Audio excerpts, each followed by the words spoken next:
जय हिंद। आप सभी को स्वागत है आपके अपने YouTube channel and UPSC preparation में। चलिए आज हम लोग देखेंगे यूपी पुलिस के हिंदी के क्वेश्चन जो कि आपके एग्जाम से रिलेटेड हैं।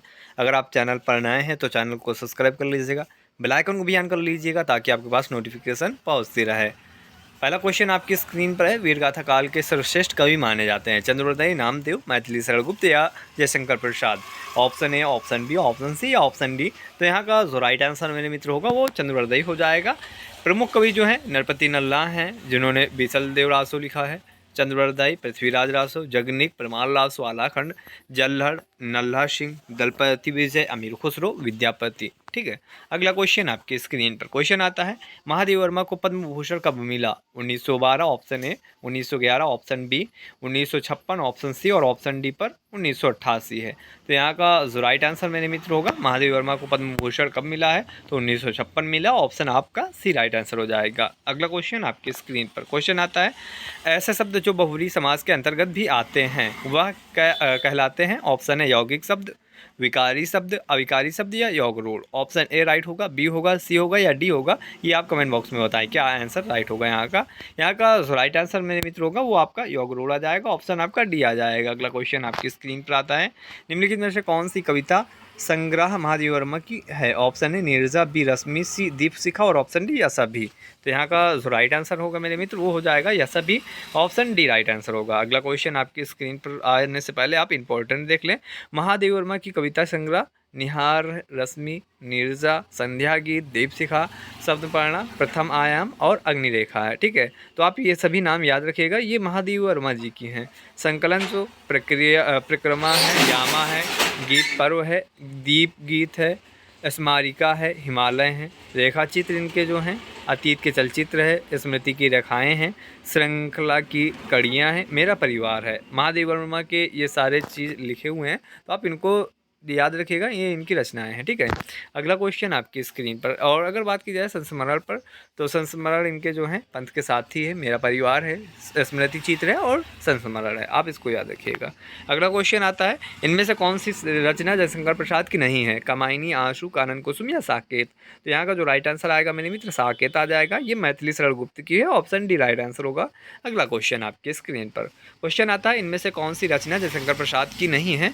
तो यहाँ पर अगर देखेंगे तो साकेत आएगा, ये मैथिली शरण गुप्त की है। ऑप्शन डी आएगा। अगर प्रमुख रचनाएं बात की जाए जयशंकर प्रसाद की तो झरना है, आंसू है, लहर है, कामायनी है, प्रेम पथिक है, स्कंदगुप्त, चंद्रगुप्त है, पुरुषवामिनी है, जन्मजय का नाग यज्ञ है, राजश्री है, आजाद शत्रु है, विशाख, एक घूंट, कामना, अरुणालय, कल्याणी परिणय, अग्निमित्र, प्राश्चित सज्जन, छाया, प्रतिध्वनि, आकाशदीप और आंधी। तो इन सभी नाम को याद रखिएगा। जैसे ही आपके एग्जाम में पूछा जाए तो आपको ये चीज़ पता होनी चाहिए कि हाँ झरना जयशंकर प्रसाद की रचना है। अगला क्वेश्चन आपकी स्क्रीन पर क्वेश्चन आता है। सुमित्रानंद पंत को कब ज्ञानपीठ पुरस्कार से सम्मानित किया गया? ऑप्शन है 1967, ऑप्शन बी 1965, ऑप्शन सी 1982 और ऑप्शन डी 1968। तो यहाँ का जो राइट आंसर होगा मेरे मित्र वो आ जाएगा 1968, यानी कि ऑप्शन डी आ जाएगा। अगला क्वेश्चन आपके स्क्रीन पर आता है। 17वें रमाकांत स्मृति कहानी पुरस्कार से किसे सम्मानित किया गया था? Option A Indira Dangi, option B Indira Gandhi, option C Indira Dangi और ऑप्शन डी इंदिरा डांगी। अगर आप देखेंगे तो सिर्फ पाई मात्राओं का थोड़ा हेर फेर किया गया है और आपको राइट आंसर मिल सकता है। यहाँ का जो राइट आंसर आएगा मेरे मित्र वो इंदिरा डांगी आ जाएगा। अगर आप देखेंगे इंदिरा डांगी कहाँ पर है तो ऑप्शन डी पर राइट आंसर मिल जाएगा। अगला क्वेश्चन आपकी स्क्रीन पर क्वेश्चन आता है। हिंदी साहित्य के आरंभिक काल को आचार्य रामचंद्र शुक्ल ने क्या कहा है? भक्ति काल कहा है, निरूगुण काल कहा है, वीरगाथा काल कहा है या भूतकाल कहा है? ऑप्शन ए राइट होगा, बी होगा, सी होगा या डी होगा। कौन सा विकल्प राइट होगा ये आपको बताना है। हिंदी साहित्य के आरंभिक काल को आचार्य रामचंद्र शुक्ल ने क्या कहा था? तो इसका जो राइट आंसर आएगा वो वीरगाथा काल आ जाएगा। ऑप्शन आपका सी राइट आंसर आ जाएगा। वीरगाथा काल कहा था, ऑप्शन सी राइट आंसर है। अगला क्वेश्चन आपके स्क्रीन पर क्वेश्चन आता है। महादेव वर्मा का जन्म कब हुआ था? 11 मार्च 1960 को, 15 मार्च 1960 को, 26 मार्च 1907 को या 25 मार्च 1960 को। तो यहाँ का जो राइट आंसर मेरे मित्र आएगा वो 26 मार्च 1907 आ जाएगा। ऑप्शन आपका सी राइट आंसर होगा। अगला क्वेश्चन आपकी स्क्रीन पर क्वेश्चन आता है। महादेव वर्मा को ज्ञानपीठ पुरस्कार कब मिला? 1980 ऑप्शन ए, 1192 बी, 1866 सी, और ऑप्शन डी पर 1982 है। महादेव वर्मा को ज्ञानपीठ पुरस्कार कब मिला है? तो ये 1982 में मिला है। ऑप्शन डी राइट आंसर हो जाएगा। अगला क्वेश्चन आपकी स्क्रीन पर आता है, मैथिली शरण गुप्त को पद्म भूषण से कब सम्मानित किया गया? Option A 1805, option B 1904, option C 1954 और ऑप्शन डी 1911। तो राइट आंसर यहाँ का जो होगा 1954 आ जाएगा, ऑप्शन सी हो जाएगा। अगला क्वेश्चन आपके स्क्रीन पर क्वेश्चन आता है, निम्न में से मैथिली शरण की कृति कौन सी नहीं है? Option A Saket, B Arjun Visarjan, C जय भारत और ऑप्शन डी अंडे के चिकले। तो यहाँ का जो राइट आंसर आएगा मेरे मित्र, अंडे के चिकले आ जाएगा। ठीक है, मैथिली शरण के अन्य रचनाएं जो हैं, जयद्रथ वध है, साकेत है, पंचवटी है, सौरंध्री है, बक्सनहार है, यशोधरा है, द्वापर है, नहुष है, जय भारत है, हिडिंबा है, विष्णुप्रिया है एवं रत्नावली आदि इनकी रचनाएं हैं। तो इन रचनाओं के नाम भी याद रखिएगा। जब आपके एग्जाम में पूछा जाए कि जय भारत किसकी रचना है, तो आपको याद होना चाहिए कि हाँ, ये मैथिली शरण गुप्त जी की है। अगला क्वेश्चन आपकी स्क्रीन पर क्वेश्चन आता है, मैथिली शरण गुप्त किस बोली के महत्वपूर्ण कवियों में से एक हैं? खड़ी बोली, अवधी, संस्कृत या गुजराती? तो यहाँ का जो राइट आंसर मेरे मित्र आएगा वो आपका खड़ी बोली आ जाएगा। अगला क्वेश्चन आपकी स्क्रीन पर, पृथ्वीराज रासो के लेखक कौन हैं? जयचंद्र, भारतेंदु हरिश्चंद्र, चंद्रवरदाई या मैथिली शरण गुप्त? तो राइट आंसर यहाँ का जो आएगा वो चंद्रवरदाई आ जाएगा। ऑप्शन आप देखेंगे तो सी राइट आंसर होगा। क्वेश्चन आपका आता है, श्री कामता प्रसाद गुरु ने विराम चिन्हों की संख्या कितनी बताई है? 14, 46, 19 या 20? तो यहाँ का जो राइट आंसर होगा मेरे मित्र वो आपका आ जाएगा 20, यानी कि ऑप्शन डी होगा। अगला क्वेश्चन आपके स्क्रीन पर आता है, कितने पाकिस्तान नामक उपन्यास के लेखक हैं? Option A Kamleshwar, option B Baleshwar, C Jainendra Kumar और ऑप्शन डी दीर्घ राशन? तो यहाँ का जो राइट आंसर मेरे मित्र आएगा वो कमलेश्वर आ जाएगा। ऑप्शन आपका ए आ जाएगा राइट आंसर। अगला क्वेश्चन आपकी स्क्रीन पर आता है, जिसकी विशेषता बताई जाती है उसे कहते हैं संज्ञा, सर्वनाम, प्रिविशेषण या विशेषण? तो इसका जो राइट आंसर मेरे मित्र आएगा, जिसकी विशेषता बताई जाती है उसे विशेष कहते हैं। ऑप्शन आपका डी राइट होगा। अगला क्वेश्चन आपकी स्क्रीन पर, वरदान किसकी रचना है? जयचंद्र की है, जय शंकर प्रसाद की है, या प्रेमचंद की है, या जयनंद कुमार की है?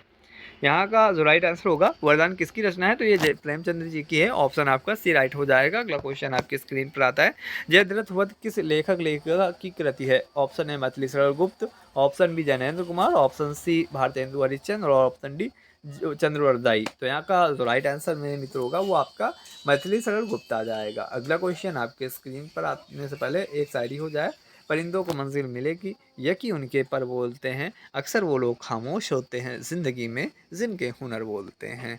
तो आप अच्छे से पढ़ाई करते रहिएगा, बिल्कुल खामोशी के साथ अपना पढ़ाई करते रहिएगा। जब सिलेक्शन हो जाए तब आपको ये लगे कि हाँ, हमने कुछ पढ़ा है, यानी कि आपका सिलेक्शन हो जाए, तो अच्छे से पढ़ते रहिएगा। अगला क्वेश्चन आपकी स्क्रीन पर, उसने कहा था कि मुख्य पात्र का नाम है? Option A Jainendra Bharti, option B Lahna Singh, option C Rajnath Singh और ऑप्शन डी महावीर प्रसाद? तो इसका जो राइट आंसर आएगा मेरे मित्र लहना सिंह आ जाएगा। 105 साल पुरानी अमर कहानी उसने कहा था, ये चीज़ है। ठीक है, तो आप याद रखिएगा।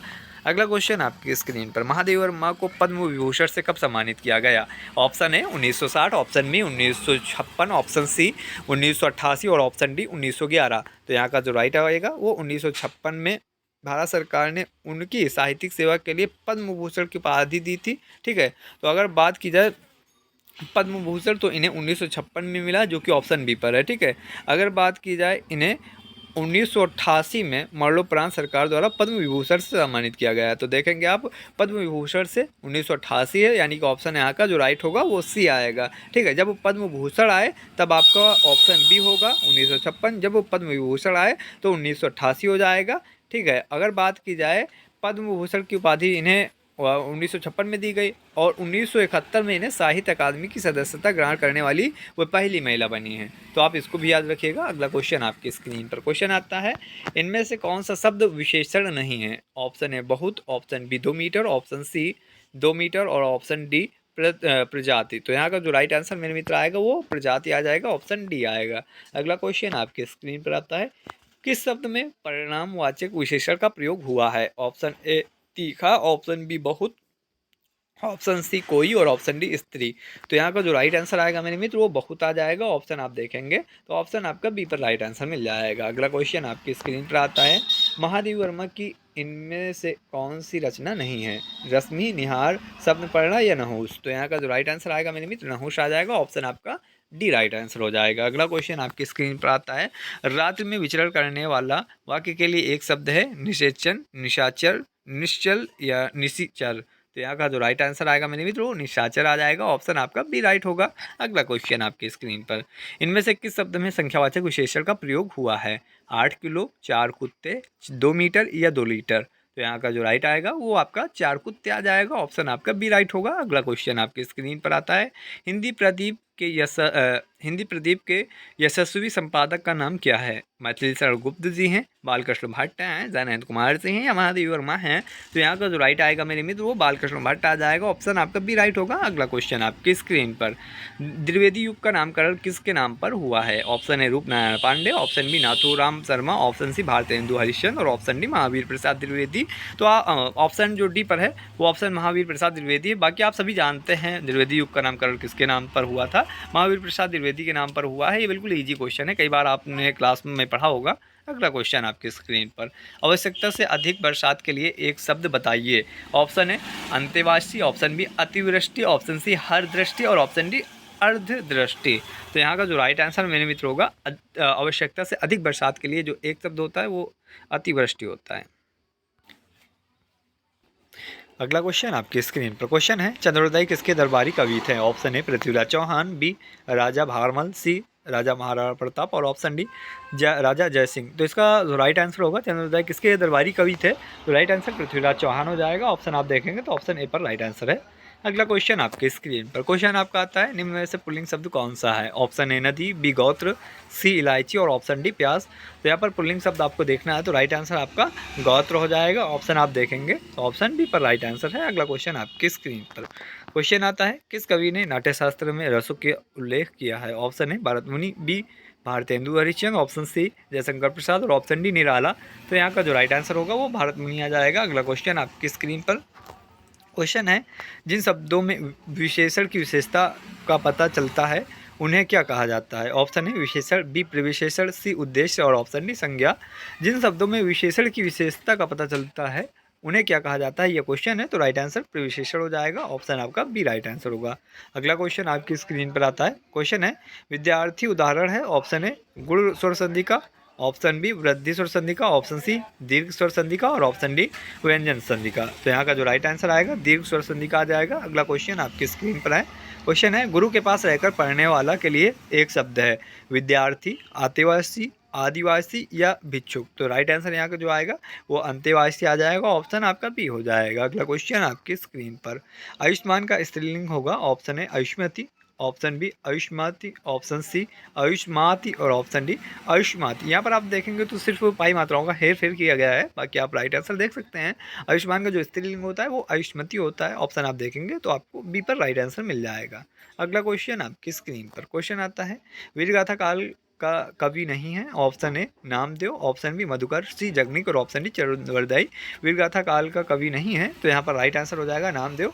नामदेव का काल शके है जो कि 1192 शके काल कहा जाता है। ये शके 1192 से 1272 तक माना जाता है। चलें मिलते हैं आपकी नेक्स्ट क्लास पर, तब तक के लिए आप सभी को जय हिंद। अगर आपने चैनल पर नए हैं तो चैनल को सब्सक्राइब कर लीजिएगा, बेल आइकन को भी ऑन कर लीजिएगा ताकि आपके पास नोटिफिकेशन पहुंचता रहे। अगर आपने अभी तक सेशन को लाइक नहीं किया तो लाइक कर दें और अपने मित्रों के पास भी शेयर कर दें। जय हिंद।